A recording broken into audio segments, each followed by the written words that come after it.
హలనెన్సెస్లో America అధ్యక్షుడి లైంగిక వేధింపుల కేసు సుప్రీంకోర్టు వరకు వెళ్ళింది. అమెరికా సుప్రీంకోర్టు కూడా న్యూయార్క్ ఫెడరల్ కోర్టు ఇచ్చినటువంటి తీర్పుని దాదాపుగా అంగీకరించింది, సమర్థించింది, మద్దతు ఇచ్చింది. దీంతో ట్రంప్ బర్తరఫ్ అవుతారా, బర్తరఫ్ అయ్యే అవకాశం ఉందా ఈ కేసులో అనే దాని మీద చర్చ జరుగుతుంది. అయితే ఇప్పటి వరకు అమెరికా చరిత్రలో అమెరికా అధ్యక్షులు ఎవరు కూడా బర్తరఫ్ కాలేదు. ఇంపీచ్మెంట్ వరకు వెళ్ళింది. ఇంపీచ్మెంట్ అమలు చేయాలి, బర్తరఫ్ ఇంపీచ్మెంట్ ని ప్రయోగించాలి అనే దాని వరకు వెళ్ళింది. కాకపోతే ప్రతినిధుల సభ వరకు మాత్రమే 2 పర్యాయాలు ట్రంప్ మీద అప్పట్లో తొలిసారి అమెరికా అధ్యక్షుడు ఉన్నప్పుడు ఆమోదం పొందింది ప్రతినిధుల సభలో.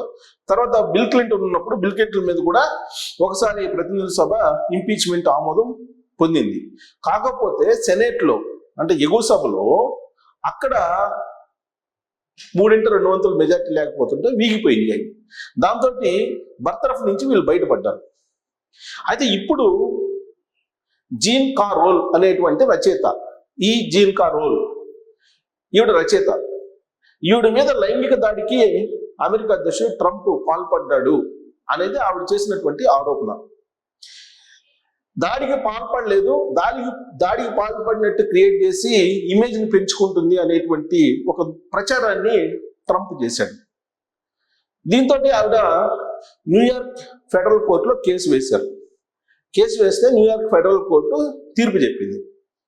తీర్పు చెప్పడంతో ఆవిడ మీద దుష్ప్రచారం చేసినటువంటి మాట వాస్తవేను, ఆవిడ మీద లైంగిక దాడి జరిగింది, లైంగిక దాడి చెయ్యలేదు, చేసినట్టు క్రియేట్ చేసుకుని ఆవిడ ఇమేజ్ పెట్టుకుంటుందని ప్రచారం ట్రంప్ చేస్తున్నాడు అని చెప్పి నమ్మి 48 కోట్ల రూపాయల నష్టపరిహారం కట్టమని చెప్పి తీర్పు చెప్పింది. 48 కోట్ల రూపాయలు ఇప్పుడు ఈ జీన్ కారోల్ అనేటువంటి రచయిత మహిళకి ఈవిడికి పే చేయాలి ట్రంప్. మరి ఈ కేసులో సవాల్ చేస్తూ సుప్రీంకోర్టుకి వెళ్ళారు. అమెరికాలో ఉన్న సుప్రీంకోర్టుకి వెళ్ళారు ట్రంప్. సుప్రీంకోర్టు ఆ కేసుని తీసుకోలేదు. న్యూయార్క్ ఫెడరల్ కోర్టు ఇచ్చిన తీర్పుని సమర్థించింది. అంటే ఇప్పుడు 48 కోట్లు ట్రంప్ ఆవిడికి చెల్లించాలి. అతను చేసినటువంటి తప్పు తేలిపోయింది. మరి ఇలాంటప్పుడు ఇంపీచ్మెంట్ చేసి బర్తరఫ్ చేయాలి కదా ట్రంప్ని. కానీ ఈ కేసులో ఇది క్రిమినల్ కేసు కాదు, సివిల్ కేసు కింద వస్తుందని చెప్పి చెప్తున్నారు. అందుకే దీంట్లో బర్తరఫ్ అనేది ఉండదు అని చెప్పి చెప్తున్నారు. కాకపోతే ఈ మధ్యకాలంలో ట్రంప్ చేస్తున్నటువంటి అనేక తీర్మానాలు కానీ లేదా అనేక విధానపర నిర్ణయాలు కానీ వివాదాస్పదం అవుతున్నాయి. ఈ కారణం చేత అమెరికా అధ్యక్షుడు ట్రంప్ మీద అవిశ్వాస తీర్మానం పెట్టడానికి అవకాశం ఉంది. అసలు ఇరాన్ మీద యుద్ధం విషయంలోనే ప్రతినిధుల సభలో తీర్మానం పెట్టారు. తీర్మానం పెట్టి అమెరికా అధ్యక్షుడు ట్రంప్ చేసిన తప్పు అని చెప్పి తేల్చారు. ఈవెన్ సెనెట్లో కూడా అది చెప్పారు. కానీ బర్తరఫ్ అయితే కాలేదు, బర్తరఫ్ అయ్యేదానికి అవకాశం లేదు. ఇప్పుడు నవంబర్లో మధ్యంతర ఎన్నికలు ఉన్నాయి. ఈ మధ్యంతర ఎన్నికల్లో రిపబ్లికన్ పార్టీ సంబంధించినటువంటి వాళ్ళు కనుక గెలవలేకపోతే అప్పుడు కొంత బలహీనపడేటువంటి అవకాశం ఉంది ఆయన హవా. అంతే తప్ప ఇప్పుడు బర్తరఫ్ అయ్యేటువంటి అవకాశం లేదు. కానీ ఈయన తీసుకున్నటువంటి వివాదాస్పద నిర్ణయాలపైన అమెరికా కోర్టులు మాత్రం వ్యతిరేకమైన తీర్పులు ఇస్తున్నాయి. అటు ప్రతినిధుల సభలో సెనేట్లో 2 చోట్ల కూడా ట్రంప్కి వ్యతిరేకంగా ఈవెన్ రిపబ్లికన్స్ కూడా కొంతమంది వాయిస్ వినిపిస్తున్నారు. ఇలాంటి పరిస్థితుల్లో అవిశ్వాసం పెట్టి దింపడానికి అవకాశం ఉంది అనేది అప్పుడప్పుడు చర్చకు వస్తూ ఉంది. ఆయన ప్లేస్లో జేడీ వాన్స్ ఇప్పుడు ఉన్నటువంటి ఉపాధ్యక్షుడు బాధ్యతలు తీసుకుంటారు. ఇలాంటివన్నీ కూడా వస్తూ ఉన్నాయి. కాకపోతే ఇప్పుడు ఇరాన్ మీద యుద్ధం జరుగుతుంది. తీవ్రమైనటువంటి యుద్ధానికి ఇప్పుడు అమెరికా అధ్యక్షుడు ట్రంప్ ఆదేశాలు జారీ చేశారు. ఇరాన్ మీద బాంబుల వర్షం కురిపిస్తూ ఉన్నారు. ఇప్పుడు హిట్ లిస్ట్లో ఉన్నారు. ఇరాన్ హిట్ లిస్ట్లో ట్రంప్ కూడా ఉన్నారు. ఇలాంటి పరిస్థితుల్లో అమెరికా అధ్యక్షుడు ట్రంప్కి బహుశా అటు సెనేట్లో కానీ ప్రతినిధుల సభలో కానీ మద్దతు ఇచ్చేదానికి అవకాశం ఉంది ఆయనకు అనుకూలంగా.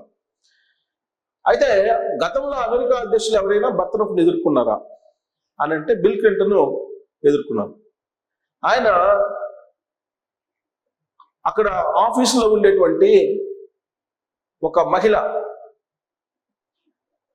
మోనికా అనేటువంటి మహిళ, ఆ మహిళ మీద లైంగికంగా ఆయన సంబంధాలు పెట్టుకున్నారు. అలాగే ఇంకొక పోలో అనేటువంటి మహిళ కూడా ఇతని మీద ఆరోపణలు చేసింది. ఈ ఆరోపణల మీద అప్పుడు ఇంపీచ్మెంట్ జరిగింది. ఎవరు? బిల్ క్లింటన్ మీద. బిల్ క్లింటన్ మీద ఇంపీచ్మెంట్ జరిగినప్పుడు కూడా అప్పుడు ఎగువ సభలో ఆ ఇంపీచ్మెంట్ తీర్మానం ఆమోదం పొందల. దాంతో ఆయన కూడా బర్తరఫ్కి దూరం అయిపోయాడు. బర్తరఫ్ కాల ఆయన కూడా. ట్రంప్ మొదటిసారి అమెరికా అధ్యక్షుడు అయినప్పుడు 2 సార్లు ఇంపీచ్మెంట్ని ఫేస్ చేశారు. అదేంటి? ఒకసారి ఏమో ఆయన అమెరికా పార్లమెంట్ మీద దాడి చేసినటువంటి సంఘటనల్లో అప్పుడు ఒకసారి ఇంపీచ్మెంట్ని ఎదుర్కొన్నారు. మరోసారి లైంగిక వేధింపుల కేసులో ఎదుర్కొన్నారు. అయితే ట్రంప్ని లైంగిక వేధింపుల కేసులు చుట్టుముట్టడం అనేది ఇది ఫస్ట్ టైం కాదు. ఎందుకంటే ఆల్రెడీ ట్రంప్ అనేక లైంగిక వేధింపుల కేసులు ఎదుర్కొంటూ వచ్చారు. ఎప్స్టీన్ ఫైల్స్ లో కూడా ఉన్నాడు. ఈ ఎప్స్టీన్ ఫైల్స్ ఎప్పుడైతే బయటకు వచ్చినాయో, దాదాపు 30 లక్షల పేజీల ఎప్స్టీన్ ఫైల్స్ బయటకు వచ్చినాయో అమెరికా న్యాయశాఖే బయటికి తీసింది. ఈ ఎప్స్టీన్ ఫైల్స్ లో ట్రంప్ కు సంబంధించినటువంటి పాత్ర ఉంది. అది బాగా చర్చ జరుగుతున్నటువంటి సమయంలో వెనిజులా అధ్యక్షుడిని కిడ్నాప్ చేసేసారు.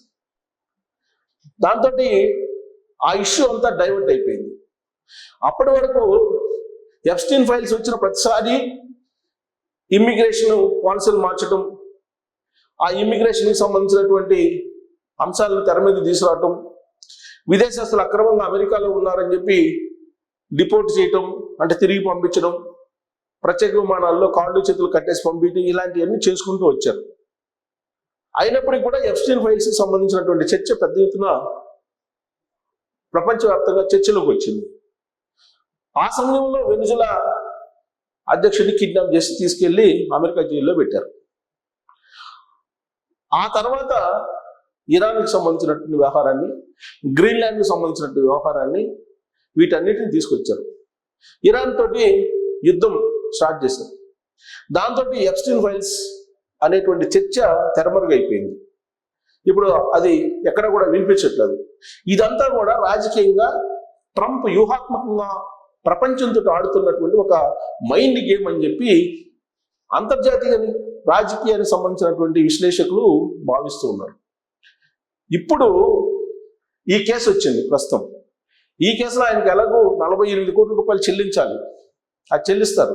కానీ బర్తరఫ్ అవడానికి అవకాశం ఉందానంటే ఇంపీచ్మెంట్ తీర్మానం ఒకవేళ ప్రతినిధి సభలో ఆమోదం పొందినా సెనెట్ లో కూడా ఆమోదం పొందాలి. మరి ఇంపీచ్మెంట్ పెట్టాలంటే దేని ఏ ఇష్యూ మీద పెట్టాలి? ఇప్పుడు ఇరాన్ మీద యుద్ధం చేయటం కారణంగా ప్రపంచం మొత్తం ఇప్పుడు నష్టపోతుంది.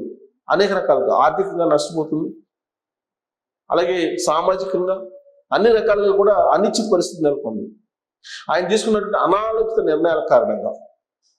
బహుశా దాని మీద అమెరికా పార్లమెంట్లో ఇంపీచ్మెంట్ బిల్లు పెట్టేదానికి అవకాశం, తీర్మానం పెట్టేదానికి అవకాశం లేకపోలేదు. బట్ ఈ కేసులో మాత్రం బహుశా ఇంపీచ్మెంట్ పెట్టి భద్రం చేయడానికి అవకాశం ఉండదు అని చెప్పి తెలుస్తుంది. మరి అమెరికా అధ్యక్షుడు ట్రంప్ని బర్తరఫ్ చేయాలా, అనాలోచిత నిర్ణయాలు తీసుకొని ప్రపంచం మొత్తాన్ని చీకటిలోకి నెట్టేస్తూ యుద్ధాలు చేస్తున్నటువంటి క్రమంలో, లేదా ఆయన్ని కొనసాగించాలా అనే దాని మీద మీరు కామెంట్ చేయొచ్చు. Thank you.